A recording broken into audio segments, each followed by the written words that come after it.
The silence of deep space was shattered by a sudden burst of plasma energy. Captain J. Park watched the holographic display, his dark eyes reflecting the flickering red warning lights that danced across the bridge of the UES horizon. Outside, the reinforced viewports, distant colonies burned, bright spots of destruction against the infinite black canvas of space. The first contact had been nothing like humanity expected. What began as a routine deep space exploration mission quickly transformed into something far more sinister. Alien vessels, massive and angular, had appeared without warning near the outer colony of New Terra. Their weapons were precise, their approach calculated. Communication attempts failed immediately. The alien fleet, later identified as the Meridian Collective, showed no interest in dialogue.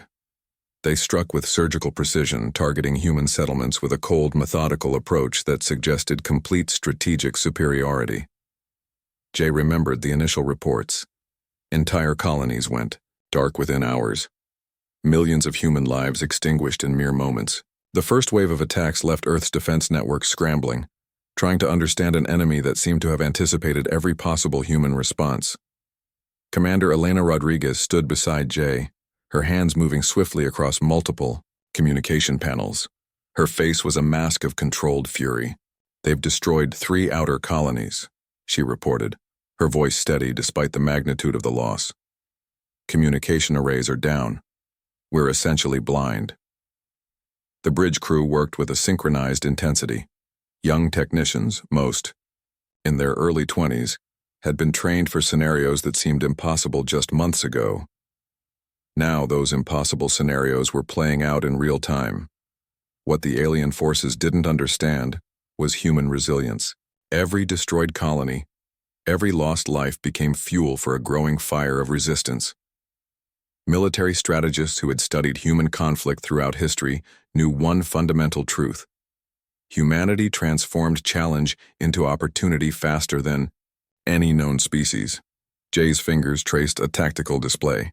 The alien fleet's movement patterns revealed something unexpected, a rigid, almost algorithmic approach to warfare. They moved like machines, without the organic adaptability that defined human combat strategy.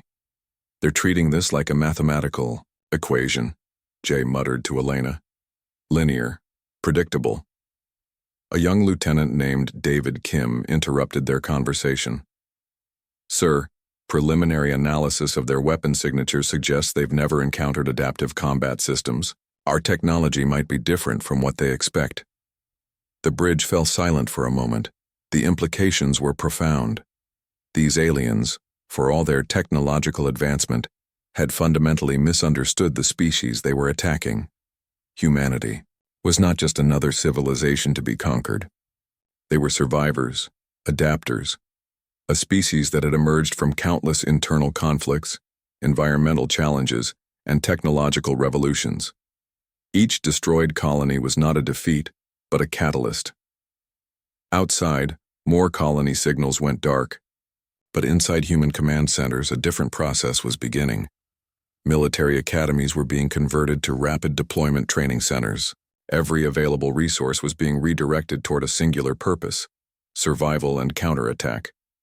The Meridian Collective believed they were conducting a strategic elimination. They saw humans as a minor obstacle, a primitive species to be cleared from their expansion path. They did not realize they were awakening something far more dangerous than they could comprehend. Jay looked at Elena, a subtle understanding passing between them. This was not just a war. This was humanity's moment to prove its worth on a galactic stage. "Prepare communication encryption protocols," Jay commanded, "and start analyzing every single piece of data we have on these ships. They think they know us. They're wrong." As alarms continued to blare and holographic displays showed spreading zones of destruction, something was building. A response, a resistance, a counterattack that would be remembered across generations. The spark of conflict had been ignited, and humanity was about to show the universe exactly what they were made of. The training grounds looked nothing like traditional military facilities. Spread across multiple continents, these were hybrid zones where veteran scientists and young recruits merged into a unified fighting force. Lieutenant David Kim watched as soldiers from different backgrounds transformed into something more than a standard military unit. Former street fighters from Rio de Janeiro trained alongside quantum physics graduates from Seoul. Marine veterans worked with programmers who could hack complex alien communication networks in minutes. Each person brought a unique skill that would become part of humanity's survival strategy. The first real breakthrough came from an unexpected source. A group of retired Special Forces operatives discovered that human unpredictability could be weaponized against the rigid alien battle protocols. They developed training modules that emphasized creative problem-solving over traditional military discipline. David observed a training simulation where recruits were challenged to defeat a technologically superior opponent using unconventional methods. One young soldier used an old farming drone modified with experimental sensor technology to create a complex battle distraction. Another used psychological warfare techniques learned from historical conflict studies.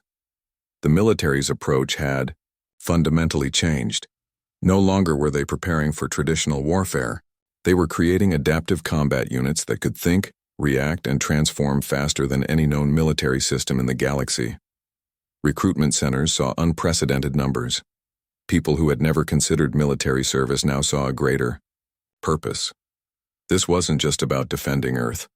It was about proving humanity's right to exist in a universe that suddenly seemed hostile.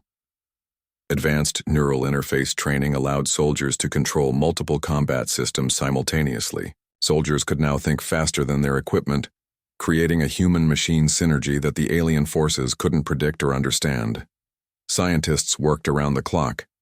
Dr. Anna Lee, a brilliant researcher, developed adaptive armor that could reconfigure itself based on incoming weapon signatures. Her team created systems that could learn and modify defensive strategies in milliseconds. Military academies transformed overnight. Traditional hierarchy gave way to fluid, dynamic leadership models. A junior technician with a brilliant strategy could now effectively lead a mission if their approach demonstrated superior tactical thinking. The psychological preparation was equally important. Historians and behavioral experts helped soldiers understand that this conflict was more than a physical battle. It was a test of species-level adaptability.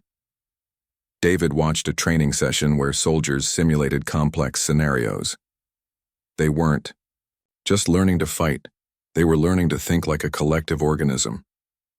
Each individual was a cell in a larger, more complex system of human resistance. Communication networks became more sophisticated. Encrypted channels that could change transmission patterns faster than any known decryption algorithm were developed. The aliens would find it impossible to track or understand human communication strategies.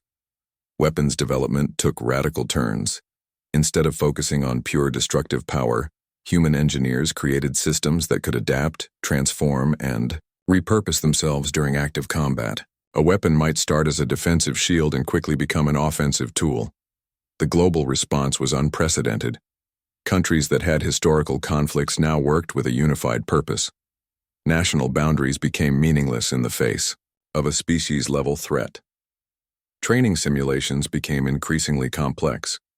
Soldiers were taught to view every challenge as an opportunity for innovation. Failure was not seen as a defeat, but as valuable data for future strategies. David recognized something fundamental was happening. Humanity was no longer just defending itself. They were evolving, becoming something more than they had ever been before. As training continued and preparation intensified, a collective energy began to build. It wasn't just about military might.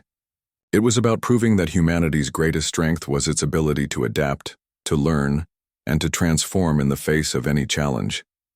The aliens had started this war, but humanity was about to show them what a truly adaptable species could. Admiral William Chen studied the holographic map of alien communication networks with intense concentration. The massive screen before him displayed intricate web-like connections that represented the Meridian Collective's communication infrastructure. Every blue line represented a potential weakness waiting to be exploited. Military strategists had discovered something remarkable about the alien communication system. Despite their advanced technology, the Meridian Collective relied on a rigid, predictable communication protocol. Their networks were like a massive machine, efficient but fundamentally inflexible. Chen's team of specialists included hackers, quantum physicists, and behavioral psychologists. They weren't just planning to attack the alien communication systems, they were preparing to deconstruct them completely. The first breakthrough came from an unexpected source. A young programmer named Lisa Rodriguez discovered a subtle pattern in the alien transmission codes. What seemed like random data bursts actually contained a structured communication method that could be manipulated. "They think in straight lines," Lisa explained during a briefing. "We think in spirals. Our unpredictability is our greatest weapon." Specialized teams began developing quantum-encrypted communication systems that could change transmission patterns faster than any known decryption algorithm. Each communication channel became a living, breathing entity that could adapt and transform in milliseconds. Psychological warfare became a critical component of the strategy. Human intelligence teams analyzed every piece of available data about the Meridian Collective's social structure. They discovered the aliens had a hierarchical system that valued predictability and order above all else. Military strategists developed complex disinformation campaigns. False communication signals were created that would confuse and disrupt alien command structures. Each false signal was carefully crafted to exploit the aliens' rigid thinking patterns. Training scenarios became increasingly sophisticated. Soldiers were taught to view communication as a weapon, not just a tool. They learned to send signals that could simultaneously mean multiple things, creating a level of complexity the aliens couldn't comprehend. Chen watched as simulation after simulation demonstrated the potential of human creativity. Traditional military thinking had been replaced by a more fluid, adaptive approach. Every strategy was designed to be changed, modified, and reimagined in real time. The global communication network transformed. Satellites were modified to act as adaptive communication nodes. Each satellite could change its transmission frequency, encrypt its signals, and redirect communication paths instantaneously. Specialized units were created to exploit these new strategies. Small teams of highly trained operators could now disrupt entire alien communication networks with precision strikes that left no traceable pattern. One particular mission demonstrated the new approach perfectly. A small human team managed to insert a complex communication virus into the alien network. The virus didn't destroy systems, it transformed them, creating chaos and confusion among alien command structures. The psychological impact was significant. The Meridian Collective began to view human communication as something fundamentally unpredictable and dangerous. Their rigid thinking prevented them from understanding the fluid nature of human strategic planning. Chen understood that this was more than a technological revolution. It was a fundamental reimagining of how communication and strategy could work together. Humans were turning their perceived weakness, their complexity and unpredictability, into their greatest strength. As communication strategies became more sophisticated, something remarkable happened. The alien forces found themselves constantly off balance, unable to predict or counter human communication tactics. The strategic revolution was complete. Humanity had transformed communication from a simple information exchange into a complex adaptive weapon system that could think, change, and respond faster than any known technological infrastructure. The Meridian Collective had started this war believing they understood their enemy. They were about to learn how wrong they were. Dr. Annalee's research facility looked more like a living organism than a traditional laboratory. Holographic displays flickered with complex algorithms, while experimental prototypes moved and adapted in real time. The room buzzed with an energy of pure scientific innovation. Humanity's technological leap wasn't about creating bigger weapons. It was about developing systems that could think, learn, and transform faster than any known technological infrastructure. Each prototype represented a radical departure from traditional engineering principles. The breakthrough came with nano-adaptive combat systems. These weren't just pieces of equipment, they were living technologies that could change their molecular structure within milliseconds.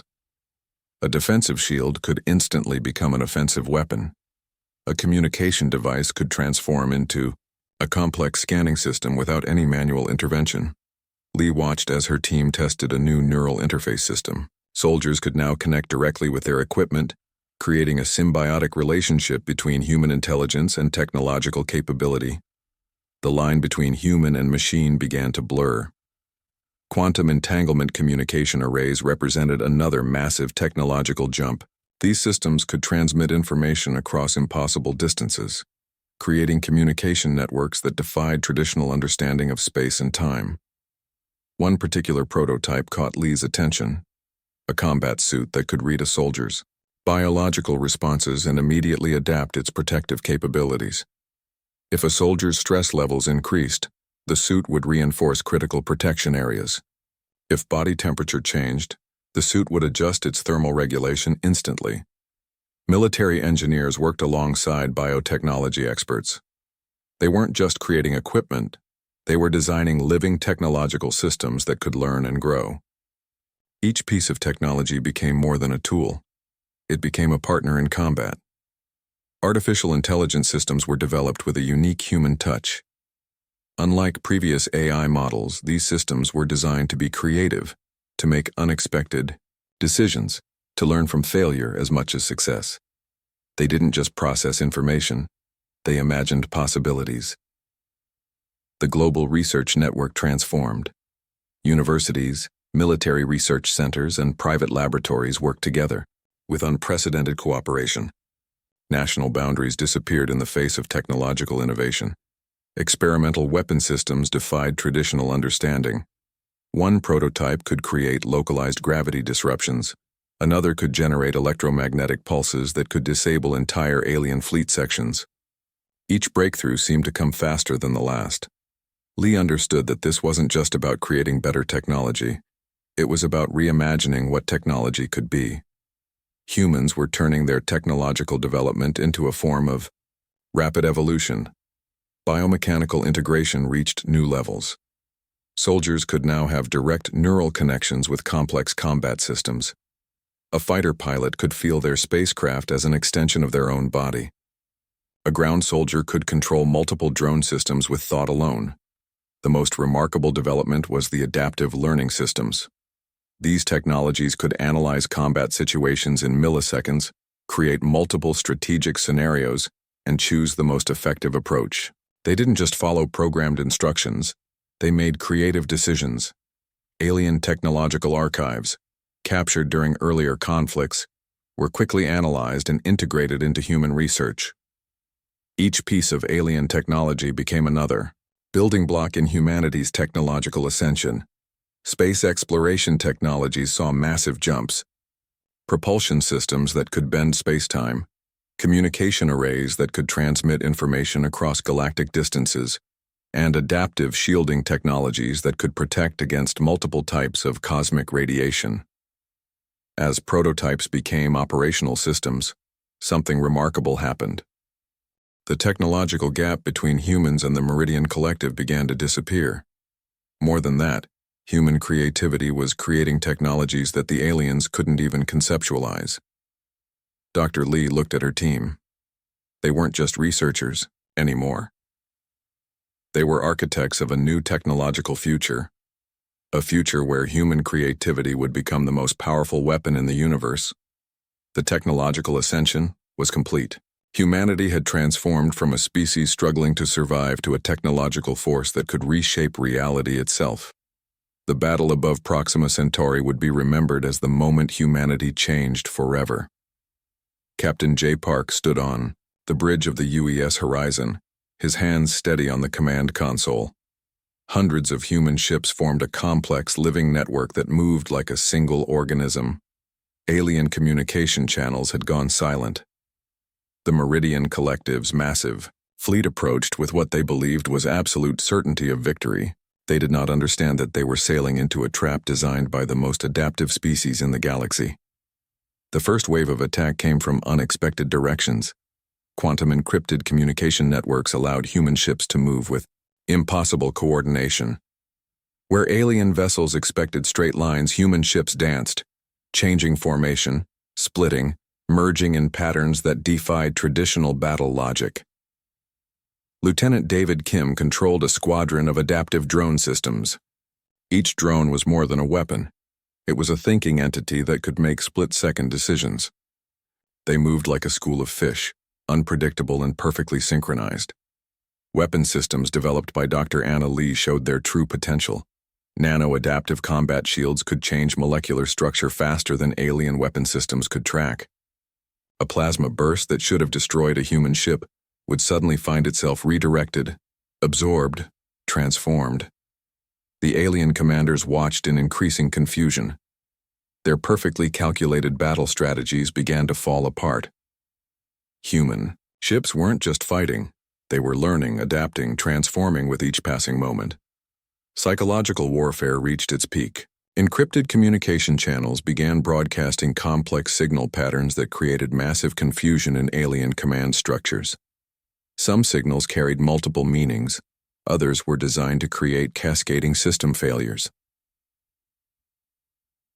One small, human squadron managed to infiltrate the alien fleet's central communication hub. Instead of destroying it, they began to inject complex adaptive viruses that turned the aliens' own communication systems against them. Captain Park understood something fundamental about this battle. This wasn't just about winning a war. This was about proving humanity's right to exist in the universe. Alien ships began to break formation. Their rigid battle protocols couldn't handle the fluid, creative approach of human combat strategies. Where they expected mechanical precision, they found chaos. Where they anticipated predictability, they encountered pure creativity. The most advanced alien warship suddenly found its entire system compromised. Neural interface technologies developed by human engineers allowed a small team to essentially take control of the massive vessel from within. Specialized combat units moved with impossible precision. Soldiers with direct neural connections to their equipment could anticipate alien attack vectors before the aliens themselves knew their own intentions. Communication between human ships became a living, breathing system.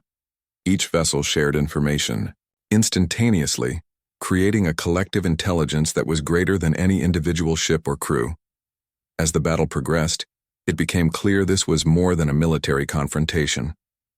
This was a clash of fundamental approaches to existence. The Meridian Collective represented rigid, predictable systems.